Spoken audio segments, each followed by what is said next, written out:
கிறிஸ்துவுக்குள் பிரியமானவர்களே, இயேசுவின் நாமத்தில் நான் உங்களை வாழ்த்துகிறேன். இன்றைய நாட்களிலும் உபாகமத்தின் புஸ்தகம் 22வது அதிகாரம் 7வது வசனத்தின் பிற்பகுதியை பார்க்கின்ற பொழுது, நீ நன்றாக இருப்பாய், உன் நாட்களும் நீடித்திருக்கும் என்று சொல்லக்கூடிய வார்த்தைகளை இன்றைய நாட்களில் நாம் பார்க்கின்றோம். ஆண்டவராகிய கர்த்தர் சில கட்டளைகளை, சில நியமங்களை, கர்த்தருடைய வார்த்தைகளுக்கு கீழ்ப்படிந்து நீ முழு இதயத்தோடும் முழு ஆத்மாவோடும் ஆண்டவருக்கு முன்பதாக, அவருக்கு முன்பதாக உன்னை தாழ்த்தி உண்மையுள்ளவனாக நீ நடக்கும் பொழுது உன்னுடைய வாழ்க்கையில் ஆயுசு நாட்களை கர்த்தர் பெருக பண்ணி உன்னுடைய வாழ்க்கையை ஆண்டவர் ஆசீர்வதிப்பேன் என்று சொல்லுகின்றவராக இருக்கின்றார்.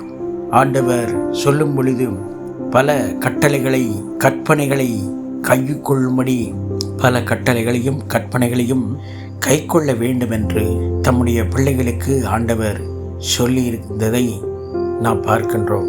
நம்முடைய வாழ்க்கையிலும் நாம் ஆண்டவருடைய எல்லா கட்டளைகளையும் கைக்கொள்ளவும், நம்முடைய ஒவ்வொரு நாட்களிலும் நாம் தேவனுக்கு பிரியமானவர்களாக நம்முடைய நடத்தைகள், நாம் பேசக்கூடிய பேச்சுகள், நாம் செயல்படக்கூடிய காரியங்கள் அத்தனையிலும் கர்த்தருடைய நாமத்துக்கே மகிமை உண்டாகத்தக்கதாக நாம் பொறுமை நிதானமாய் பேசுகிறவர்களாக, கீழ்ப்படிதல் உள்ளவர்களாக, மனத்தாழ்மை உள்ளவர்களாக நாம் கர்த்தருக்கு முன்பதாக நம்மை தாழ்த்தி ஆண்டவருக்கு பிரியமான பிள்ளைகளாக நாம் வாழும் பொழுது தேவனாகிய கர்த்தர் நம்முடைய வாழ்க்கையில் நம்முடைய நாட்கள் நீடித்திருக்கும்படி ஆண்டவர் நம்மையும் ஆசீர்வதித்து உயர்த்தக்கூடிய நல்ல தேவனாக இருக்கின்றார்.